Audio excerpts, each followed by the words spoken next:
Friends நேயர்களுக்கு வணக்கம். டெல்லி பாஜக தமிழ்நாட்டில் இருக்கிற எல்லா தலைவர்களும் சீக்கிரமா வாங்கப்பா அப்படின்னு அவசரமான ஒரு அழைப்பை கொடுத்துருக்குறாங்க.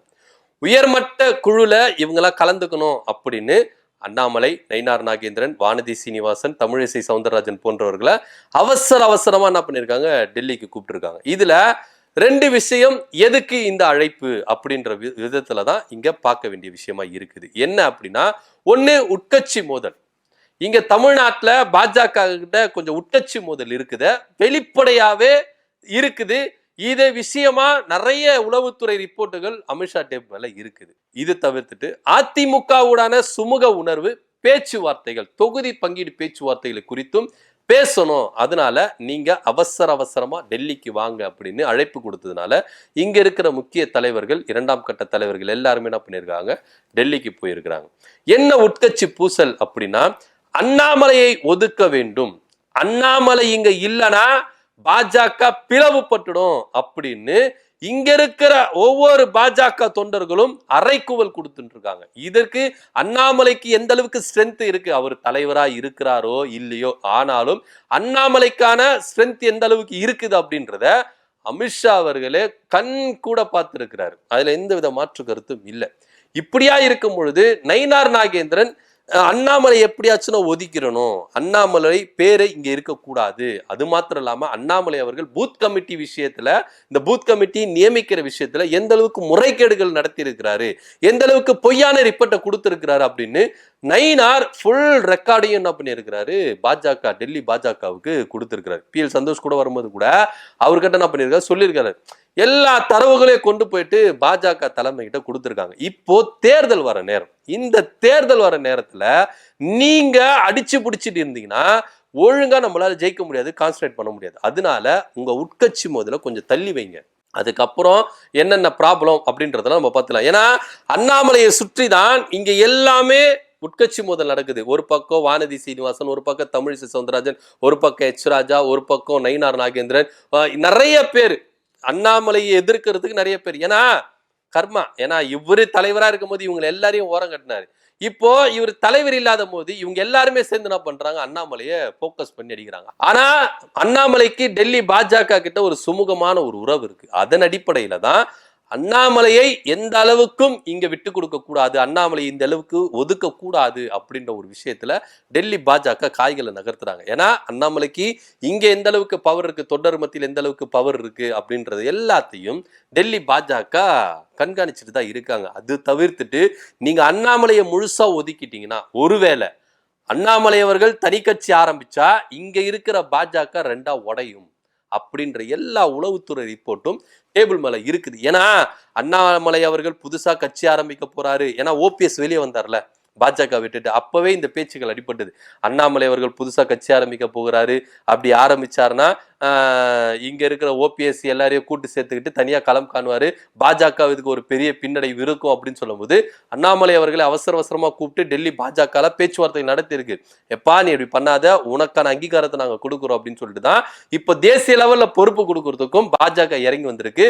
அது மாத்திரம் இல்லாம மாநிலத்துல உங்களுடைய பவர் இருக்கணும் அப்படின்னா உங்களுக்கு அதுக்கும் நாங்க வழிவகை செய்யறோம் அப்படின்னு சொல்லிட்டு பாஜக அண்ணாமலைக்குன்னு ஸ்பெசிபிக்கா ஒரு பிளேஸை கொடுத்துருக்காங்க.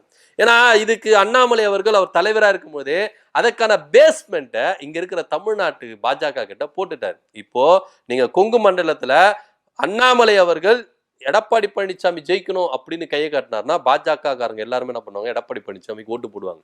இல்ல நீங்க ஓட்டு போடாதீங்க அப்படின்னா கொங்கு மண்டலத்துல இருக்கிற பாஜக நிர்வாகிகள் அண்ணாமலை பேச்சை கேட்கறதுக்கு தான் தயாரா இருக்கிறாங்களே. ஸோ இப்படி ஒரு கட்டமைப்பை அண்ணாமலை அவர்கள் என்ன பண்றாரு, கட்டமைச்சு வச்சுட்டாரு. ஸோ அதனால பாஜக கொஞ்சம் பின்வாங்குது, அண்ணாமலையை பகச்சிக்க கூடாது அப்படின்னு. ஸோ அதனால இந்த உட்கட்சி முதல்ல தீர்த்துடணும் அப்படின்றதுனால தேர்தல் முடிகிற வரைக்கும் நீங்க எல்லாருமே அண்ணாமலை கூட கொஞ்சம் சுமூகமா போங்க அப்படின்னு தான் டெல்லி பாஜக மேலிடம் என்ன பண்ணிருக்கு, இங்க இருக்கிற தலைவர்களுக்கு கொஞ்சம் மெசேஜ் கொடுத்துருக்காங்க. ஸோ அது மூலியமாவும் இந்த அழைப்புகள் அங்க பேசுறதுக்கான வாய்ப்புகள் இருக்குது அப்படின்றது பார்க்கப்படுது. அடுத்தபடியா அதிமுக கூடான தொகுதி உடன்பாடு. இந்த தொகுதி பேச்சுவார்த்தைகள் மூலியமாகவும் இங்க பேசப்படலாம், பரிசீலிக்கப்படலாம் அப்படின்ற ஒரு தகவலும் வந்திருக்கு.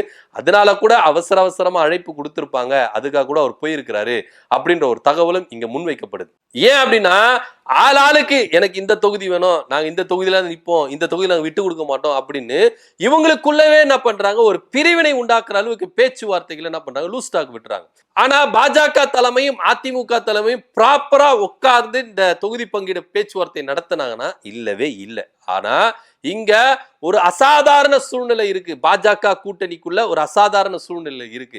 அதிமுக பாஜக கூட்டணி உடைய கூடாதுன்னு பாஜக ரொம்ப கண்ணும் கருத்துமா என்ன பண்றாங்க, காய்களை நகர்த்திருக்காங்க. இதனால கூட எடப்பாடி பழனிசாமியே என்ன பண்ணாங்க, புகழ்ந்து பேசினாங்க.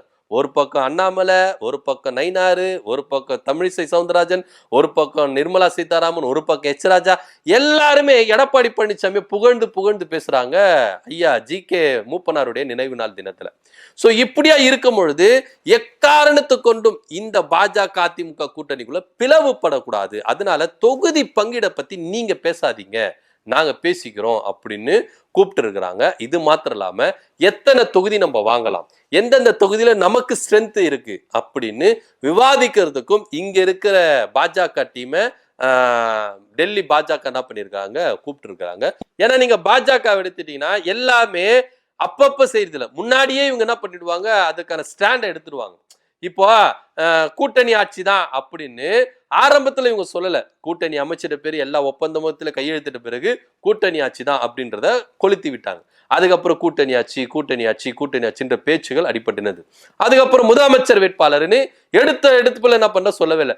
இங்க நாங்க முதலமைச்சரை தேர்ந்தெடுப்போம் எடப்பாடி பழனிசாமின்னு சொல்லிட்டு வந்த பாஜக திடீர்னு அவங்களுடைய விஷயத்தை என்ன பண்றாங்க, மாத்துறாங்க. முதலமைச்சர் நாங்க முதலமைச்சரை தேர்ந்தெடுப்போம். இப்போ தொகுதி பங்கீட பத்தி இப்பவே பேச ஆரம்பிச்சிட்டா பின்னாடி உடையாது, ஒரு மனஸ்தாபம் வராதுன்னு இப்ப தொகுதி பங்கீடத்தை பத்தி, ஏன்னா ஏற்கனவே சொன்னாங்க செப்டம்பர் மாதத்துக்குள்ள தொகுதி பங்கீடு வேலையை முடிச்சிருவோம்.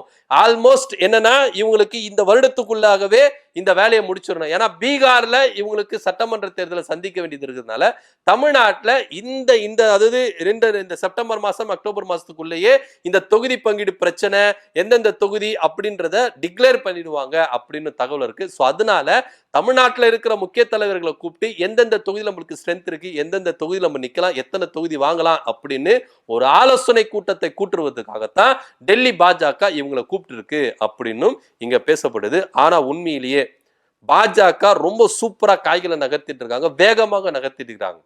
ஏன்னா எடுத்த அடுப்புல இதெல்லாம் செஞ்சிட முடியாது. பொறுமையா ஒன்னொன்னா செஞ்சா இவங்களுக்குள்ள இப்போ எல்லாருக்குமே தெரிஞ்சிச்சுல, அதிமுக வந்துச்சுன்னா இங்க கூட்டணி ஆச்சுதான் அப்படின்ற ஒரு மைண்ட் செட்டை எல்லாருக்கும் உருவாக்கிட்டாங்களே, இதுதான் பாஜக.